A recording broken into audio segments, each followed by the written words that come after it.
الحمد لله الذي أنزل من السماء ماء فأخرج به من الثمرات رزقا لكم الذي نزل الفرقان على محمد المصطفى والمرتضى والمجتبى بسيد المرسلين. أما بعد فأعوذ بالله من الشيطان الرجيم. بسم الله الرحمن الرحيم. قل يا أيها الناس إني رسول الله إليكم جميعا آمنت بالله صدق الله العظيم. إن الله وملائكته يصلون على النبي يا أيها الذين آمنوا صلوا عليه وسلموا تسليما. الصلاة والسلام عليك يا رسول الله وعلى آلك وأصحابك يا حبيب الله. اللهم صل على محمد وعلى آل محمد كما صليت على إبراهيم وعلى آل إبراهيم إنك حميد مجيد. اللهم بارك على محمد وعلى آل محمد كما باركت على إبراهيم وعلى آل إبراهيم إنك حميد مجيد. يا رب بالمصطفى بلغ مقاصدنا واغفر لنا ما مضى يا واسع الكرم. یہ ناز یہ انداز ہمارے نہیں ہوتے، یہ ناز یہ انداز ہمارے نہیں ہوتے، جھولی میں اگر ٹکڑے تمہارے نہیں ہوتے. ہم جیسے نکموں کو گلے کون لگاتا، ہم جیسے نکموں کو گلے کون لگاتا. سرکار اگر آپ ہمارے نہیں ہوتے، ملتی نہ اگر بھیک حضور آپ کے در سے، اس ٹھاٹھ سے منگتوں کے گزارے نہیں ہوتے. بے دام ہی بک جائیے بازار نبی میں، بے دام ہی بک جائیے بازار نبی میں، اس شان کے سودے میں خسارے نہیں ہوتے. یہ ناز یہ انداز ہمارے نہیں ہوتے، جھولی میں اگر ٹکڑے تمہارے نہیں ہوتے. حضرات محترم، میرے واجب الاحترام دوستوں، بزرگوں، بھائیوں، میں نے آپ کے سامنے سورۃ الاعراف سے چند کلمات طیبات تلاوت کیے. اللہ تبارک و تعالی نے ان کلمات کے اندر اپنے حبیب کریم صلی اللہ علیہ وسلم کی رسالت کا بڑے ہی حسین انداز میں ذکر فرمایا. کہا قل یا ایھا الناس انی رسول اللہ الیکم جمیعا. اے محبوب کریم صلی اللہ علیہ وسلم، آپ فرما دیجئے کہ اے لوگو، بے شک میں تم سب کی طرف رسول بن کر آیا ہوں. تو عزیزان محترم، اللہ تبارک و تعالی نے اپنے محبوب کی رسالت عامہ کا ان کلمات کے اندر ذکر کیا. یعنی میرے آقا سب کی طرف جتنی بھی مخلوق ہے، اللہ تعالیٰ کی جتنی بھی خلق ہے، جتنی بھی اللہ کی مخلوق ہے، ہمارے آقا مدنی لاجپال حضرت محمد مصطفیٰ صلی اللہ علیہ وسلم سب مخلوق کی طرف رسول بن کر آئے ہیں. اور یہی نہیں کہ آپ صرف انسانوں کے رسول ہیں یا آپ جنات کے رسول ہیں یا حیوانات کے رسول ہیں، بلکہ اللہ تبارک و تعالیٰ نے آپ کو جتنی بھی مخلوق ہے، چاہے وہ جاندار ہے یا بے جان ہے، تو اللہ تبارک و تعالیٰ نے اپنے پیغمبر کو سب کی طرف رسول بنا کر بھیجا ہے۔ یہ میرے آقا کی عظمت و شان ہے ان کلمات کے اندر کہ اللہ تعالیٰ نے اپنے محبوب کی رسالت کا عام طور پر ذکر فرمایا ہے کہ کوئی یہ نہ کہے کہ یہ مخصوص کسی قوم کے لیے رسول ہیں یا کسی مخلوق کے لیے رسول ہیں، بلکہ آقا تو تمام مخلوقات، خالق کے علاوہ جتنی بھی مخلوق ہے، یعنی اللہ تبارک و تعالیٰ نے جو بھی مخلوق پیدا فرمائی ہے، میرا پیغمبر ان سب کی طرف رسول بن کر آیا ہے۔ تو عزیزان محترم، یہ اللہ تبارک و تعالیٰ نے اپنی حبیب کی یہ شان کو یہ ظاہر کیا ہے، اور پھر آقا کریم صلی اللہ علیہ وسلم کے اس کے اندر علم کو بھی واضح کیا ہے۔ اب دیکھیں، ہر مخلوق کی الگ بولی ہے، ہر مخلوق کی الگ زبان ہے۔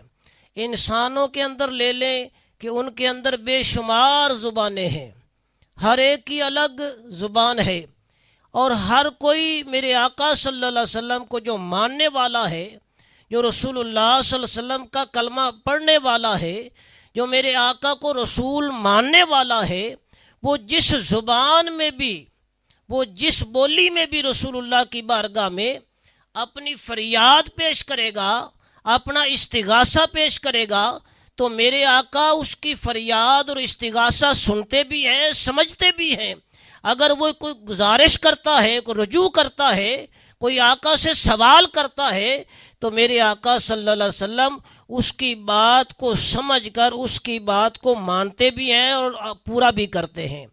تو عزیزان محترم، یہ اللہ تبارک و تعالیٰ نے اپنے حبیب کو ہر مخلوق کے لیے، کوئی مانے یا نہ مانے، لیکن میرے آقا تو پوری کائنات کے لیے رسول بن کر آئے ہیں، ہر چیز کے لیے رسول بن کر آئے ہیں۔ تو عزیزان محترم، کعبۃ اللہ بھی اللہ کی مخلوق ہے، اللہ تعالیٰ نے اسے تخلیق فرمایا ہے، تو میرے آقا کعبۃ اللہ کے بھی رسول ہیں۔ اس لیے تو اعلیٰ حضرت نے کہا، حاجیو آؤ شہنشاہ کا روزہ دیکھو، کعبہ تو دیکھ چکے اب کعبے کا کعبہ دیکھو۔ اس لیے میرے آقا تو ہر چیز کی طرف جو اللہ تبارک و تعالیٰ نے پیدا فرمائی ہے، میرا پیغمبر ان سب کی طرف رسول بن کر آیا ہے۔ تو عزیزان محترم، کہنا یہ پڑے گا، میرے آقا انسانوں کے بھی رسول ہیں، میرے آقا حیوانات کے بھی رسول ہیں، میرے آقا نباتات کے بھی رسول ہیں، شجر و حجر کے بھی رسول ہیں، میرے آقا چرند پرند کے بھی رسول ہیں، حتیٰ کہ پوری کائنات کے اندر جو بھی چیز اللہ تبارک و تعالیٰ نے تخلیق فرمائی ہے، یہاں تک کہ ملائکہ کے بھی رسول ہیں، حور و غلمان کے بھی رسول ہیں۔ اللہ تبارک و تعالیٰ نے ہمارے نبی صلی اللہ علیہ وسلم کو سب کی طرف رسول بنا کر بھیجا ہے۔ یہ میرے آقا کی عظمت و شان ہے۔ عزیزان محترم، ان میں سے چند باتیں میں آپ کے سامنے رکھتا ہوں۔ عزیزان محترم، حضرت عبداللہ ابن عباس رضی اللہ تعالی عنہ روایت کرتے ہیں، میرے آقا صلی اللہ علیہ وسلم نے ارشاد فرمایا، مسند بزار کے اندر یہ حدیث پاک موجود ہے، میرے آقا نے فرمایا کہ اللہ تبارک و تعالیٰ نے مجھے چند ایسی چیزیں عطا فرمائی ہیں جو پہلے انبیاء کو نہیں عطا فرمائی تھی۔ ان میں سے ایک یہ ہے کہ اللہ تبارک و تعالیٰ نے پوری مسجد کو میرے قدموں کی برکت سے پوری زمین کو مسجد بنا دیا ہے، اور اس مٹی کی جنس سے اللہ تبارک و تعالیٰ نے آلہ تیمم کو میری امت کے لیے آسانی کے لیے رکھ دیا ہے کہ جب وہ انہیں پانی نہ ملے تو وہ تیمم کر سکتے ہیں۔ پوری روئے زمین کو مسجد بنا دیا ہے، اور اس زمین کی جن سے مٹی سے اللہ تبارک و تعالیٰ نے میری امت کے لیے تیمم رکھ دیا ہے کہ آپ مٹی کی جن سے اگر پانی موجود نہیں ہے تو تیمم تیمم کر سکتے ہیں۔ یہ شان، یہ خاصہ اللہ تبارک و تعالیٰ نے پہلے انبیاء کو نہیں عطا فرمایا تھا، ان کی امت کے لیے نہیں عطا فرمایا تھا۔ پھر میرے پیغمبر صلی اللہ علیہ وسلم ارشاد فرماتے ہیں اللہ تبارک و تعالیٰ نے میرا روب 1 ماہ کی مسافت تک رکھ دیا ہے، جو کسی نبی کو ایسی شان سے نہیں نوازا ہے۔ اب ذرا توجہ فرمائیں، اس وقت تو سفر ہوتا تھا سواری پر، اونٹوں پر، گھوڑوں پر، تو اب سفر کس پر ہو رہا ہے؟ یہ ہوائی جہاز کے ذریعے سفر ہو رہا ہے۔ تو 1 مہینے کی مسافت اگر ایک ہوائی جہاز پھرتا ہے تو اس سے آپ سمجھ لیں کہ وہ 1 مہینے کے اندر کہاں تک چلا جاتا ہے، یا یوں کہہ لیجئے وہ پوری روئے زمین پر پھر سکتا ہے۔ تو میرے آقا کا روب اور دبدبہ اللہ تبارک و تعالیٰ نے پوری روئے زمین پر رکھ دیا ہے، میرے آقا کی ہیبت پوری روئے زمین پر رکھ دی ہے۔ پھر اس کے بعد میرے آقا فرماتے ہیں کہ رب کائنات نے مجھے یہ شان عطا فرمائی ہے کہ میں انسانوں کے علاوہ جنات کا بھی رسول ہوں، حیوانات کا بھی رسول ہوں، حشرات کا بھی رسول ہوں، یعنی جتنی بھی مخلوق ہے میں سب کی طرف رسول بن کر آیا ہوں۔ پہلے انبیاء کو یہ خاصہ اور یہ مقام نہیں عطا کیا گیا تھا کہ وہ صرف اور صرف کسی خاص قوم کے لیے یا کسی خاص مخلوق کے لیے وہ رسول بن کر آتے تھے۔ تو اللہ تبارک و تعالیٰ نے مجھے سب کی طرف رسول بنا کر بھیجا ہے۔ اور پھر ایک اور خاصہ میری آقا صلی اللہ علیہ وسلم یہ ارشاد فرماتے ہیں کہ اللہ تعالیٰ نے ہر نبی کو شفاعت عطا فرمائی ہے، لیکن اللہ نے مجھے شفاعت کاملہ عطا فرمائی ہے۔ بروز قیامت میں اپنی امت کے لیے شفاعت کروں گا، اور جب تک میری امت جنت میں داخل نہ ہو جائے گی اس وقت تک میں اللہ کے حضور اپنے امت کی سفارش کرتا رہوں گا۔ عزیزان محترم، یہ تھی حضرت عبداللہ ابن عباس کی روایت جو میں نے آپ کے سامنے رکھی، یہ ان کلمات کی آڑ میں نے یہ بیان فرمائی ہے۔ تو عزیزان محترم، اس کے بعد بے شمار ایسی حدیثیں ہیں۔ آؤ ذرا حیوانات کے رسول کے حوالے سے رسول اللہ صلی اللہ علیہ وسلم کی جو زندگی پاک ہے، میرے آقا رسول ہیں حیوانات کے، اس حوالے سے میں آپ کے سامنے ذکر کرتا ہوں۔ حضرت یعلا ابن مرہ رضی اللہ تعالی عنہ روایت کرتے ہیں، میرے آقا صلی اللہ علیہ وسلم وہ کہتے ہیں کہ ہم آقا کے ساتھ تھے تو ایک انصاری کی حویلی کے پاس سے گزرے، اور یہ حدیث پاک مشکات المصابیح کے اندر موجود ہے۔ تو حضرت یعلا ابن مرہ رضی اللہ تعالیٰ عنہ روایت کرتے ہیں کہ ہم میرے آقا کے ساتھ تھے، ایک انصاری کے گھر کے پاس سے گزرے، ایک حویلی سے گزرے، تو وہاں ایک اونٹ تھا جس پر وزن لادا ہوا تھا، پانی کے مشکیزے لادے ہوئے تھے، اور جب اس نے رسول کریم صلی اللہ علیہ وسلم کو دیکھا اور وہ رونے لگ گیا اور سسکیاں لے کر وہ رو رہا ہے اور میرے آقا کی بارگاہ میں بڑبڑانے لگا، تو میرے آقا صلی اللہ علیہ وسلم نے فرمایا اس اونٹ کا مالک کون ہے؟ تو وہ انصاری شخص آقا کی بارگاہ میں حاضر ہوتا ہے، عرض کرتا ہے یا رسول اللہ میں اس کا مالک ہوں۔ میرے آقا نے فرمایا تجھے پتہ ہے کہ یہ اونٹ تیری شکایت کر رہا ہے، شکایت یہ کر رہا ہے کہ تو اس سے کام زیادہ لیتا ہے اور اسے کھانا جو ہے، اسے چارہ جو ہے بہت کم کھلاتا ہے، لہٰذا خدا سے ڈر اور جانوروں کے ساتھ اچھا سلوک کیا کرو۔ عزیزان محترم، وہ کون سی چیز تھی؟ میرے آقا صلی اللہ علیہ وسلم اس کا بڑبڑانا سمجھ گئے کہ بڑبڑانے سے میرے آقا کو پتہ چل گیا کہ یہ جو اونٹ ہے یہ اپنی شکایت کر رہا ہے، اپنے مالک کی شکایت کر رہا ہے کہ یہ مجھے کھانا کم دیتا ہے، چارہ مجھے کم کھلاتا ہے اور مجھ سے کام بہت زیادہ لیتا ہے۔ تو عزیزان محترم کہنا یہ پڑے گا کیونکہ اللہ تبارک و تعالیٰ نے اپنے حبیب کو حیوانات کا بھی رسول بنا کر بھیجا ہے۔ تو عزیزان محترم اب اس کے بعد ایک دوسری حدیث میں آپ کے سامنے رکھتا ہوں۔ حضرت ابو ہریرہ رضی اللہ تعالی عنہ روایت کرتے ہیں، اور یہ جو حدیث پاک ہے یہ مشکات المصابیح کے اندر یہ بھی موجود ہے۔ میرے آقا صلی اللہ علیہ وسلم کی بارگاہ میں ایک یہودی جو بکریاں چرایا کرتا تھا، جو جانور چرایا کرتا تھا، وہ آتا ہے اور آقا کی بارگاہ میں ایک واقعہ ذکر کرتا ہے اور عرض کرتا ہے کہ یا رسول اللہ، اے اللہ کے نبی صلی اللہ علیہ وسلم، میں بکریاں چرا رہا تھا، ایک بھیڑیا آیا، ریوڑ میں سے ایک بکری کو پکڑا اور بھاگ چلا، تو میں اس کے پیچھے بھاگ کر میں نے اس کے منہ سے بکری کو چھین لیا۔ جب میں نے ایسا کیا تو وہ بھیڑیا ایک بلند مقام پر بیٹھ جاتا ہے اور اللہ کی طرف منہ کر کے کہتا ہے، اے اللہ، تو نے مجھے رزق عطا کیا ہے اور اس چرواہے یہودی نے میرا رزق چھین لیا ہے۔ جب یہودی نے یہ دیکھا کہ یہ بھیڑیا انسانوں کی طرح کلام کر رہا ہے تو عزیزان محترم وہ حیران رہ گیا۔ وہ کہتا ہے کہ میں نے کہا کہ یہ بھیڑیے بھی، درندے بھی کلام کرتے انسانوں کی طرح۔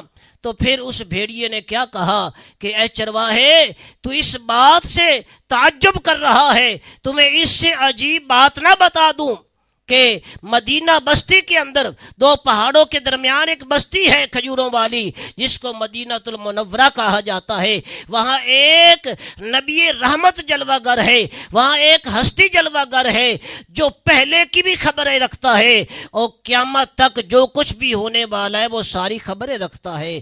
تو عزیزان محترم، میرے آقا نے اس بات کی تصدیق فرمائی، میرے آقا نے فرمایا وہ بھیڑیا صحیح کہتا ہے۔ تو عزیزان محترم، پتہ یہ چلا کہ بھیڑیے کو بھی پتا ہے کہ میرے آقا علم غیب کے مالک ہے، ہر چیز کا انہیں علم ہے۔ کہ بھیڑیا کہتا ہے کہ پہلے جو کچھ ہو چکا ہے، یعنی آدم علیہ السلام کا زمانہ بھی رسول اللہ جانتے ہیں، ان کی تبلیغ بھی رسول اللہ جانتے ہیں، ان کی امت کو بھی رسول اللہ جانتے ہیں۔